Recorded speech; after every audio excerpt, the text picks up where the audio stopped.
Hello મિત્રો, good morning. કેમ છો બધા? મજામાં ને? તો સ્વાગત છે તમારું શ્રી હરિયમ વિદ્યાલય ગર્લ્સ હાઈસ્કૂલમાં અને હું છું ગોસાઈ જેમસી.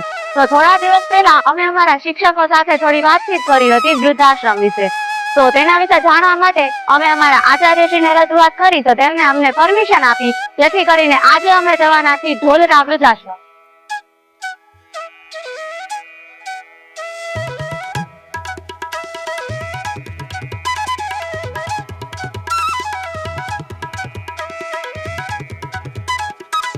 તો આપણે પહોંચી ગયા છીએ શ્રીમતી રૂક્ષ્મણીબેન દીપચંદભાઈ ગાડી વૃદ્ધાશ્રમ, તેને દીકરાનું ઘર તરીકે પણ ઓળખવામાં આવે છે. તો આપણે અંદર જઈએ અને દરેક વડીલો સાથે મુલાકાત કરીએ.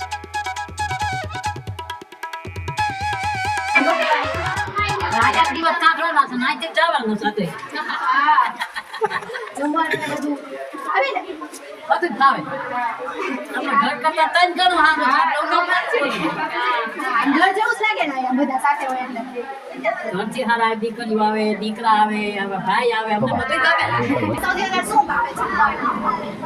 આપણને એવું નહીં કે આ નથી ભાવતું, એવું કહી દે આપણે. એમ નહીં, પેલા તો તમને છે ને આ કેમ બધે ભાવે છે મને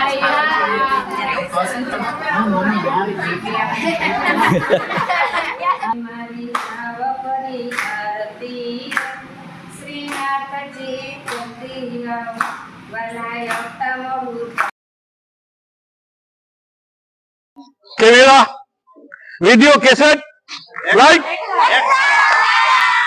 एक्शन। जीना यहाँ मरना यहाँ, इसके सिवा जाना कहाँ। जीना यहाँ मरना यहाँ, इसके सिवा जाना कहाँ। जी चाहते आवाज दो, हम भी यहाँ। जीना यहाँ मरना यहाँ, इसके सिवा जाना कहाँ। हे भाई जरा देख के चलो, आगे भी नहीं पीछे भी, दाएं भी नहीं बाएं भी, ऊपर ही नहीं नीचे भी। हे भाई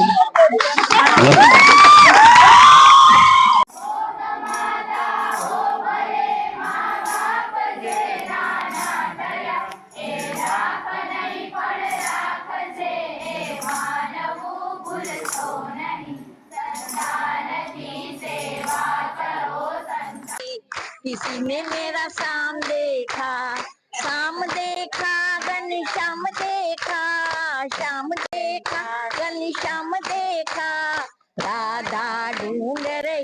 આજનો દિવસ અમારા માટે ખાસ રહ્યો. અમે અમારા નાનપણ જેવી ઉર્જા અને પ્રેમ ધરાવતા વૃદ્ધજનો સાથે મળ્યા. તેમના જીવનની અનુભવોની વાતો સાંભળી અમને આનંદ અને પ્રેરણા મળી. એક સાથે અમે ગીતો ગાયા, રમતો રમ્યા અને બાળપણની મીઠી યાદોને તાજી કરી. તેમની આંખોમાં પ્રસન્નતા જોઈને લાગ્યું કે જીવનમાં સાચો આનંદ આપવાથી જ મળે છે. આ મુલાકાત અમને શીખવી ગઈ કે પ્રેમ અને સન્માન દરેક વયમાં જીવંત રહેવા માટે જરૂરી છે. આ અનુભવ માટે અમે બધા વૃદ્ધજનોના દિલથી આભારી છીએ. પ્રેમ, સંગાથ અને મસ્તીથી ભરેલા આ દિવસો અમે હંમેશા માટે યાદ રાખીશું.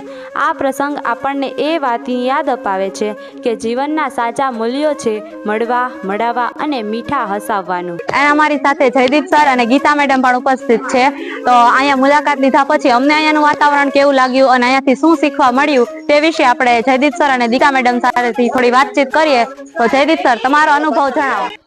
અત્યારે આપણે હરિઓમ સ્કૂલમાંથી ટોટલ લગભગ 60 જેટલા એસપીસીના કેડેટ્સ, શિક્ષકગણ તમે બધા આવ્યા છો અહીંયા અત્યારે ઢોલરા ખાતે. હમણાં તમારી બધાની પરીક્ષા પૂરી થઈ અને તમે બીજે ક્યાંય જવાના બદલે વૃદ્ધાશ્રમની મુલાકાત લેવાનું જે પસંદ કર્યું એ બદલ તો પહેલાં તમને બધાને ખૂબ ખૂબ અભિનંદન. અને એસપીસીના ડ્રીલ ઇન્સ્ટ્રક્ટર તરીકે અમે બે આવ્યા છીએ અને જગ્યાની મુલાકાત લીધી છે આયોજન કરીને. વૃદ્ધો સાથે આપણે સમય પસાર કર્યો, વૃદ્ધાશ્રમમાં રહેતા વૃદ્ધો સાથે. તો એમાં આપણને ઘણું બધું નવીન જાણવા મળ્યું.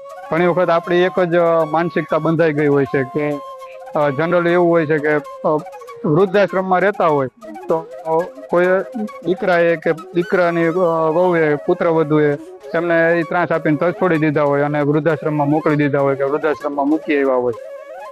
એવું આપણને હોય છે. પણ જનરલી ખરેખર અત્યારે જે જાણવા મળ્યું એની ઉપરથી આપણે વૃદ્ધો પાસે બેઠા એમને પૂછ્યું પ્રેમથી, તો એમને ખુલીને વાત કરી કે ના એવું નથી, અહીંયા રહેતા બધા વૃદ્ધો છે એ તરછોડાયેલા વૃદ્ધો નથી બધા. આમાંથી ઘણા એવા વૃદ્ધો પણ છે કે જેમાં બાળકો ન હોય તો તેઓ અત્યારે વૃદ્ધાવસ્થામાં અત્યાર સુધી એમને સમય પસાર કરી લીધો હોય, પણ અત્યારે વૃદ્ધાશ્રમમાં એકલા જીવન પસાર ન થતું હોય, અશક્તતા આવી ગઈ હોય, જેના હિસાબે જમવાનું ન બનાવી શકતા હોય કે બીજું કોઈ કામ ન થતું હોય, તો અહીંયા વૃદ્ધાશ્રમ છે એ વૃદ્ધાશ્રમ એવા વૃદ્ધોને પણ સાચવે છે. પણ હવે એકલા જીવન જીવવાનું થાય ત્યારે તકલીફ પડતી હોય, સલામતીની દૃષ્ટિએ અમુક વસ્તુ એ જોતા હોય તો તેઓને અહીંયા વધારે સલામત લાગતું હોય વૃદ્ધાશ્રમમાં રહેવું. અહીંનું વાતાવરણ છે એ આખું આધ્યાત્મિક વાતાવરણ છે. સિટીમાં કોઈ પણ અમુક જગ્યાએ એવી જગ્યા હોય કે જ્યાં તમને આ વાતાવરણ ન મળતું હોય. અત્યારે અહીંયા આવડું મોટું કેમ્પસ છે, આટલા બધા રહેવાના છે, જે રૂમ છે એમાં બેડિંગની એવી સુવિધા છે, જમવાનું એટલું બધું સારું છે, મંદિર છે, જે કીર્તન કરવા હોય, પુસ્તકોની સગવડ છે. તો આ બધાના હિસાબે પણ વૃદ્ધાશ્રમમાં રહેવાનું માણસો પસંદ કરે છે. અને આપણે તો જે વૃદ્ધાશ્રમ આજે બનાવેલા છે, ઘણા એમ કે વૃદ્ધાશ્રમ બનાવવા જ ન જોઈએ, તો આવી રીતે જે તેમનો આશ્રય નથી એ માણસો ક્યાં જશે, એ ક્યાં જશે? તો ખરેખર આ વૃદ્ધાશ્રમ બનાવેલા છે, જેને બનાવ્યા છે, જેને એમાં દાન આપેલા છે, હજી દાન આપતા હોય છે, એ બધાને તો ખૂબ ખૂબ અભિનંદન આપવા જોઈએ કે આવા વૃદ્ધોને એમને પણ અહીંયા સાચવે છે અને આટલી સારી સગવડ આપે છે, ખૂબ આનંદ કરાવે છે. વૃદ્ધાશ્રમમાં આટલું ખૂબ સારું વાતાવરણ છે કે એકલવાયુ જીવન જીવવાથી, કંટાળાવાળું જીવન જીવવાથી શું થાય કે મેડિકલની સુવિધા ઉપલબ્ધ ન હોય, ઓચિંતું કંઈક થયું રાતે તો અહીંયાથી મેડિકલની સુવિધા મળી જાય. ઘરે રહેતા હોય ને એકલા રહેતા હોય તો આ સુવિધા મેળવવી મુશ્કેલ પડે. તો આ બધા પણ ખૂબ સારા એના બેનિફિટ છે અને ખૂબ ખૂબ અભિનંદન ને પાત્ર છે. હું તો એમ માનું છું કે આવી રીતે જો બધા આવતા રહીએ અને એમને મળતા રહીએ તો ઓછામાં ઓછું 10 વર્ષનું આયુષ્ય એમનું વધે. વૃદ્ધાશ્રમ, જ્યાં અમને અમારા જીવન કરતાં પણ વધુ અનુભવ રાખતા વડીલો સાથે મળવાનો અવસર મળ્યો. અમે અત્યાર સુધી વડીલો સાથે ઘણી વાતો કરી, તેમના જીવનયાત્રા સાંભળી, તેમના સુખ દુઃખની વાતો કરી અને ખરેખર સમજાયું કે જીવનની અસલી સમૃદ્ધિ અનુભવમાં જ છે. એમની આંખોમાં ઘણી બધી યાદો છે, તેમના શબ્દોમાં ઘણું બધું જ્ઞાન છે. અમે એમની સાથે રમ્યા, હાસ્ય વિનોદ કર્યો, ગીતો ગાયા અને એકબીજાની સાથે એક નવી દોસ્તીનો અનુભવ કર્યો. અમે ખૂબ જ આનંદ અનુભવ્યો અને સમજાયું કે સમય સાથે સંબંધ બનાવવા જેટલું સુખ બીજું કંઈ નથી.